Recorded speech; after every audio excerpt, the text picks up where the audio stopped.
Segundo a tradição mostra, Mateus escreve porque ele próprio estava assentado à mesa, então ele registra. Mateus registra o que ele presenciou naquela noite. Já Marcos, ele tem aqui uma fonte que a tradição diz ser o apóstolo Pedro. Pedro narrou os fatos que aconteceram naquela noite para João Marcos, e João Marcos transcreve a passagem do evangelho que leva seu nome. Já Lucas ele agiu de forma diferente. Acredita-se que ele entrevistou diversas pessoas, diversas testemunhas oculares, alguns apóstolos, cruzou as informações como um bom historiador e lançou tudo na inspiração do Espírito Santo. Ele fez isso narrando os fatos que aconteceram na noite em que Jesus foi preso e julgado. Já o apóstolo Paulo, escute, ele não estava lá, ele não historiou, ele não pesquisou, ele participou de um retiro espiritual na Arábia, conforme ele mesmo registra em Gálatas capítulo 1, onde ele esteve buscando a Deus, e Deus revelou a ele o que aconteceu naquela noite. Está com a Bíblia aberta? 1 Coríntios capítulo 11, versículo 23 a seguir. Porque eu recebi do Senhor, escute, o que também vos ensinei, que o Senhor Jesus, na noite em que foi traído, tomou o pão e, tendo dado graças, o partiu, dizendo: tomai e comei, isto é o meu corpo que é partido por vós, fazei isto em memória de mim. Semelhantemente também, depois de cear, tomou o cálice, dizendo: este cálice é o novo testamento no meu sangue, fazei isto todas as vezes que beberdes em memória de mim, porque todas as vezes que comerdes este pão e beberdes este cálice, anunciais a morte do Senhor até que venha. Aleluia, glória a Deus. Meu irmão, aqui está uma passagem extraordinária, onde o apóstolo Paulo, que pelas expressões que usa, indica que recebeu o que escreveu aqui por divina revelação. Porque a revelação, diferente da profecia, a profecia é de fato um anúncio de algo futuro. A revelação, ela mostra o que aconteceu no passado, revela o presente e, é claro, também pode revelar de forma como um vaticínio o que há de acontecer no futuro. Paulo recebe aqui de Deus a revelação do que aconteceu naquela noite. E ele faz uma abordagem semelhante aos evangelhos que acabei de citar, como que ele estivesse lá presente. Meu irmão, e ele traz aqui à tona justamente a questão da importância da Santa Ceia. Importância que ele destaca nos dois elementos, do pão e do elemento do vinho, onde ele mostra que foi o próprio Cristo Jesus quem ordenou, dizendo: fazei isto em memória de mim.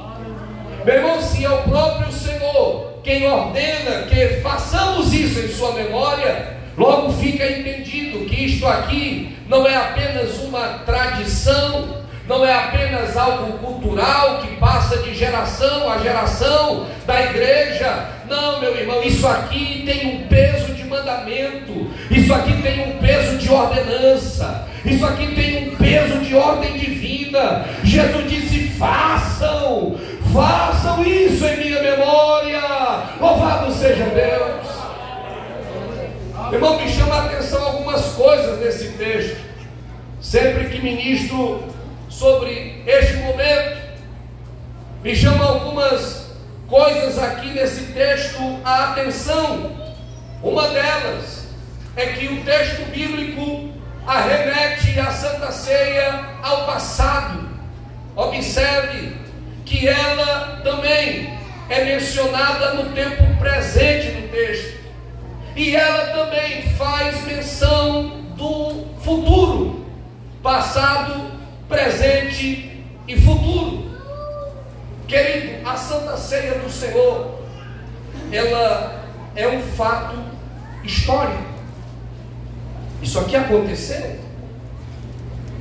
Jesus dramatizou através de dois elementos da Páscoa dos judeus.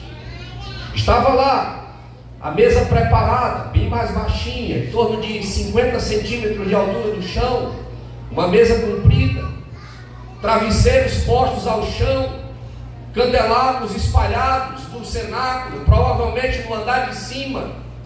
Quando eles estão reunidos, como todo judeu naquela noite estava fazendo com suas famílias, Jesus estava fazendo com seus discípulos.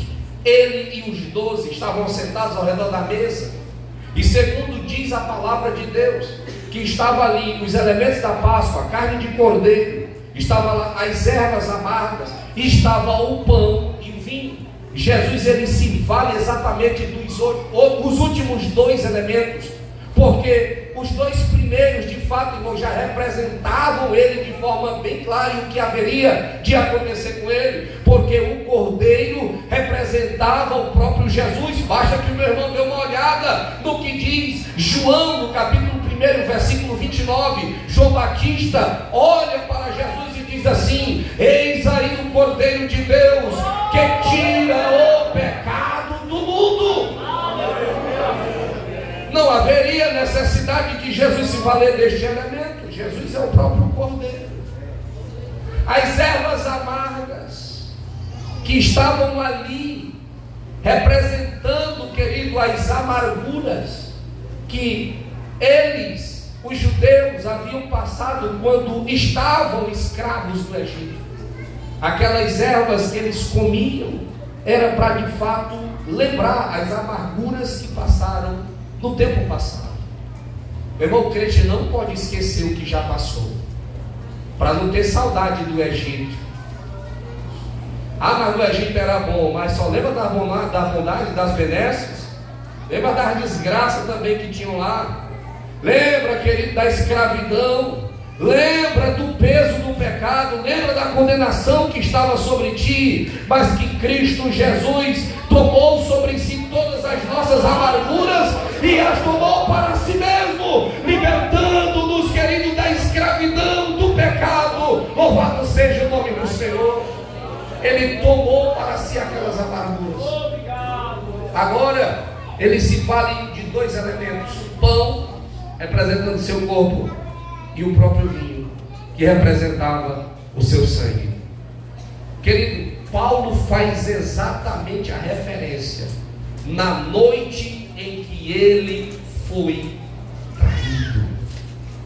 Ele está se referindo a algo que aconteceu, algo histórico, algo comprovado, algo que existe comprovação em outros registros históricos. Paulo está mostrando, irmão, que isso aqui tem um passado, e um passado real. Meu irmão, a morte de Cristo, ela é real, ela de fato aconteceu. Cristo de fato derramou o seu sangue, Cristo de fato sofreu, Cristo de fato morreu no Calvário, Cristo de fato ressuscitou ao terceiro dia. Nossa fé não está embasada, os pilares da nossa fé não é em cima de uma história da carochinha, mas sim em cima, querido, de um pilar histórico real, pois Cristo Jesus morreu segundo as Escrituras e ressuscitou ao terceiro dia, segundo também diz a palavra de Deus. Aleluia. E quando eu falo de passado da Santa Ceia, eu quero voltar um pouco mais atrás, antes mesmo da noite em que Jesus foi traído.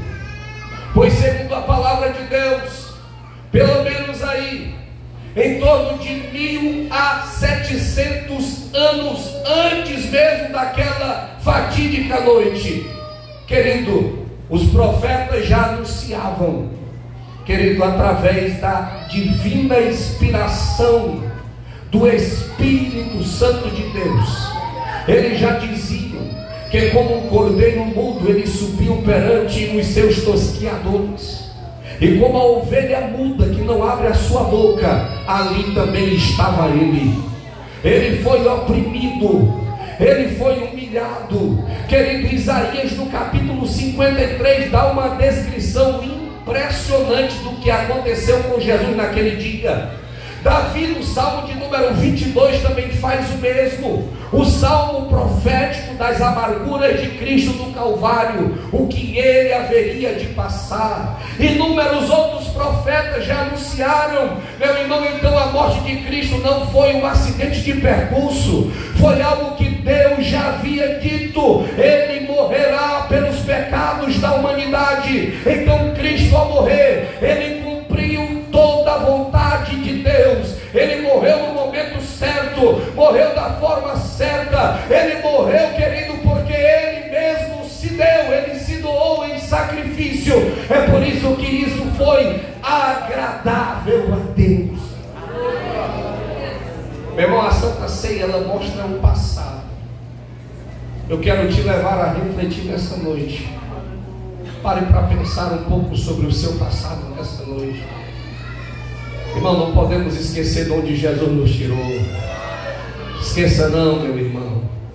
Jesus te arrancou dos braços da morte, te tirou do fundo do poço, arrancou os teus pés de um charco horrível de lodo. Aleluia, mas ainda fez mais. Ele firmou os teus passos. Aleluia, te deu alegria. Agora tem um cântico novo na tua boca. Eu acho que você ainda não entendeu. Olhe para o passado e veja o que Cristo fez na tua vida. Então te alegra. É coisa grande, é obra extraordinária. Aleluia, o passado. Aleluia, é bom lembrar e ser grato pelo que Deus já fez na tua vida. Só quem pode ser grato, levante a mão. Levante a mão aí, 30 segundos de glória. Levante a mão, levante a mão e dá glória. Dá glória àquele que morreu em teu lugar.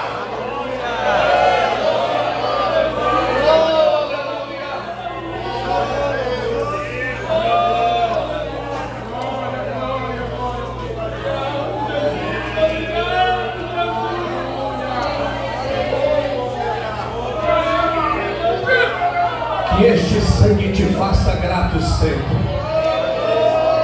Aleluia, foi por mim, Cristo meu mestre, que tu quiseste ao mundo descer, foi isso que ele fez, irmão. Lembre disso, lembre disso, lembre disso, lembre disso. A igreja não pode evoluir, irmão, para um futuro de fracasso, onde os crentes estão cada vez mais fixos neste mundo, estão esquecendo que são peregrinos. Irmão, até as mensagens, as profecias, as coisas de hoje, irmão, a gente tem que desconfiar mesmo, porque antigamente, meu irmão, vamos falar de passado, mesmo de antigamente. Antigamente, quando a gente ouvia uma profecia na igreja, era dizendo: igreja te conserta, igreja te corrige, igreja entra no eixo, eu não estou me agradando. Era assim que Deus falava. Aí hoje, meu irmão, é revelando não sei o que mais, of the king, não sei o que mais lá. Meu irmão, é hora de voltar para lembrar do que Cristo fez por nós no Calvário. A mensagem que não pode sumir dos púlpitos é esta: Cristo morreu pelos pecadores, e quem se conhece diz: eu sou o principal.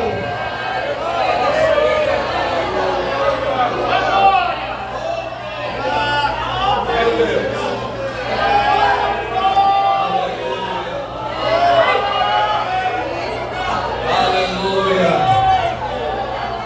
Aleluia. A Santa Ceia do Senhor, no texto em que Paulo, aleluia, tomado pelo Espírito Santo, ele traz uma mensagem para a igreja de Corinto. A Santa Ceia no tempo presente é o nosso tempo, irmão, a nossa situação atual, nossos dias de hoje. A palavra de Deus é tão atual quanto o jornal que ainda vai ser lançado amanhã de manhã. Aleluia. Paulo escreve aos Coríntios, e quando ele trata do tempo presente, é justamente para poder trazer a ideia de que a Santa Ceia traz sobre nós, os participantes dela, uma tamanha responsabilidade. Eu sou participante do que Cristo fez por mim no passado, e eu não posso no presente lançar o que Cristo fez no esquecimento. Eu preciso me lembrar agora.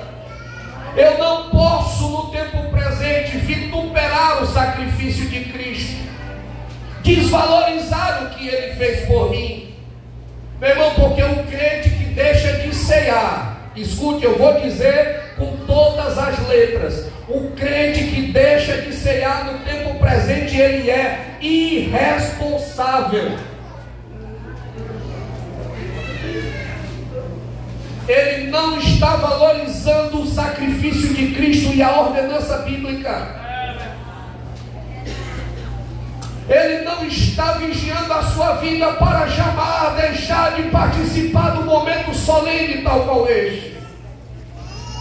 Meu irmão, eu acredito que quando nos encontrarmos com Cristo, nós vamos ceiar de forma semelhante nos céus com Ele. Vai te preparando, meu irmão, é tempo de demonstrar isso agora. Se temos comunhão com Cristo aqui, nesse tempo presente, no futuro também teremos comunhão com Ele nos céus. Aleluia! Se nos assentarmos ao redor da mesa do Senhor agora, também nos assentaremos ao redor da mesa com Ele no futuro. Meu irmão, o tempo presente fala de responsabilidade para com a ceia do Senhor. Pensa que é brincadeira? Paulo diz: examine o homem a si mesmo, então coma deste pão, mas jamais fazer isso sem um autoexame, porque o maior juiz sobre nós é a nossa própria consciência. Irmão, não sou eu que devo apontar o dedo para você e dizer: você não pode cear. É a sua consciência. Se ela ainda está viva, o Espírito Santo ainda fala nela. Se ela não está cauterizada, o Espírito do Senhor ainda tem liberdade para bradar aí dentro, para dizer: tem algo te acusando aí. Lembra que precisa pedir perdão. Aleluia. Conversei com uma irmã centenária, uma das pioneiras da minha igreja mãe, irmã Raimunda Nonata, que hoje dorme no Senhor. Perguntei à irmã Nonata como era a ceia do Senhor na década de 40. E a irmã Nonata, pastor, na época não era pastor ainda, ela me disse assim: irmão, eu era adolescente, participando da ceia as primeiras vezes, a igreja ceiava de portas fechadas. Quem não era membro não entrava, só os membros entravam e os congregados só iam para os outros cultos. E naquele dia, o poder de Deus se manifestava de uma forma tão linda, tão especial, que os crentes se levantavam e se abraçavam pedindo perdão ao outro. Meu irmão, escute isso aqui. O tempo presente não pode ser diferente, porque nós, a geração do arrebatamento, precisamos ter responsabilidade com a ceia do Senhor. Meu irmão, quando você olha para a ceia, não olhe como quem olha exatamente para um pão. É um pão, mas vale. Veja o que Cristo fez na cruz. Ao pegar o pão, lembre do corpo. Ao tomar do cálice, lembre do sangue vertido. E então examine a si mesmo. Pastor, então o que faço? Peça perdão ao Senhor. Peça perdão a alguém, porque nós pecamos tanto na vertical quanto na horizontal, tanto contra Deus quanto para com o nosso próximo. O tempo presente nos leva a ter responsabilidade para com a Santa Ceia. Paulo diz que nós precisamos examinar a nós mesmos, para que não participemos da ceia do Senhor indignamente. Ora, irmão, esse tempo é agora. Esse tempo é hoje. Eu bem sei que enfermidades e outros problemas podem nos tirar desse momento solene. Meu irmão, mas jamais outra coisa. Vou dar um exemplo, um filme no cinema, uma volta na praça, o aniversário do sobrinho do meu sobrinho. Porque tem gente que é assim, o gato do cachorro do sobrinho do primo dele aniversariou, ele não veio para a ceia. É sério isso, estou brincando. É tempo de lembrar e valorizar no tempo presente o que Cristo Jesus fez por nós. E façamos isso com toda a nossa força. Glória a Deus.